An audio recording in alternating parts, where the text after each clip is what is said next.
بسم الله الرحمن الرحيم. الحمد لله رب العالمين، وأشهد أن لا إله إلا الله وحده لا شريك له، وأشهد أن محمدا عبده ورسوله. اللهم صل على محمد وعلى آل محمد كما صليت على إبراهيم وعلى آل إبراهيم إنك حميد مجيد، وبارك على محمد وعلى آل محمد كما باركت على إبراهيم وعلى آل إبراهيم إنك حميد مجيد. ثم ما بعد، صح فطوركم، فأسأل الله لي ولكم قبول الصيام عند الله. وأيضا من كان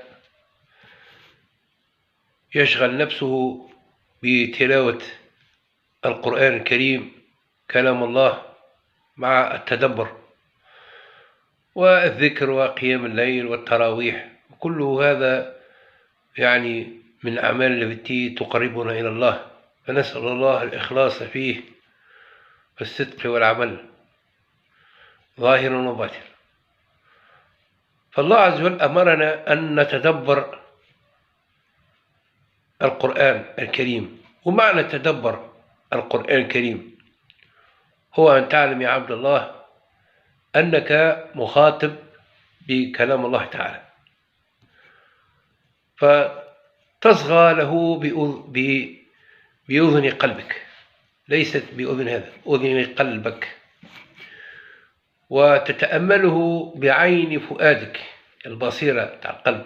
إذا وعيت عن الله تعالى قوله وفهمت من كلامه مراده وتشرب أوامره يعني واجتناب نواهيه، حتى يرى القرآن في سمتك وتصطبغ به أخلاقك ويظهر أثره على قولك وفعلك. هذا هو الأصل. عن سعد ابن هشام ابن عامر قال: أتيت عائشة فقلت: يا أم المؤمنين، اخبرني بخلق رسول الله صلى الله عليه وسلم. قالت: كان خلقه القرآن. أما تقرأ القرآن قول الله عز وجل: وإنك لعلى خلق عظيم. قال ابن القيم رحمه الله: وأما التأمل في القرآن فهو تحديق ناظر القلب إلى معانيه وجمع الفكر على تدبره وتعقله، وهو المقصود بإنزاله، لا مجرد تلاوته بلا فهم ولا تدبر. قال الله تعالى: كتاب أنزلناه إليك مباركا يدبروا آياته وليتذكر أولو الألباب. قال تعالى: أفلا يتدبرون القرآن أم على قلوب أقفالها. قال تعالى: أفلم يدبروا القول. قال تعالى: إنا جعلناه قرآنا عربيا لعلكم تعقلون. وقال الحسن: نزل القرآن يدبر ويعمل به، فاتخذوا تلاوته عملا.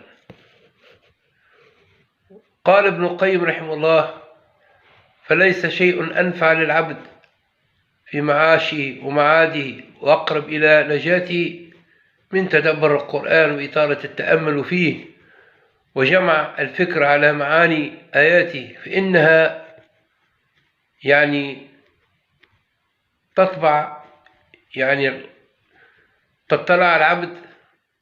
العبد على معالم الخير والشر بحذافيرهما وعلى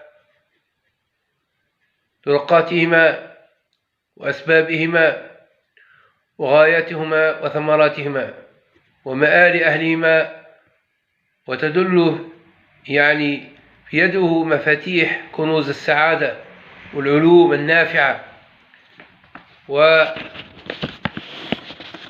وتثبت قواعد الإيمان في قلبه وتشيد بنيانه وتوطأ أركانه وتريه صورة الدنيا والآخرة والجنة والنار في قلبه، تحضره بين الأمم، تري أيام الله فيهم، وتبصر مواقع العبر، وتشهد عبد الله يفضله وتعرف ذاته أسماءه وصفاته وأفعاله وما يحبه وما يبغضه وصراطه الموصل والقدوم عليه وقاطع الطريق وآفاتها، تعرف النفس وصفاتها ومفسدات الأعمال ومصاحبها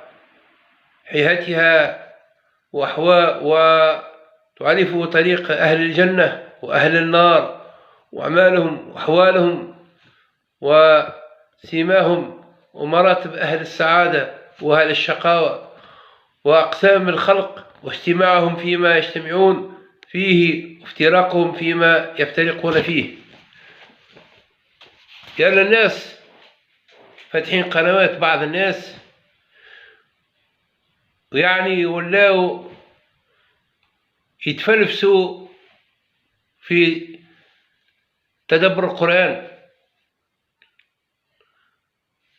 ولا يقول لك هو المهدي مذكور في الآية الفلانية أو كذا أو كذا. هؤلاء يعني ليسوا يعني على الجادة وليسوا على الطريق المستقيم، بل هم ناس أبعد عن كلام الله وأبعد عن السنة.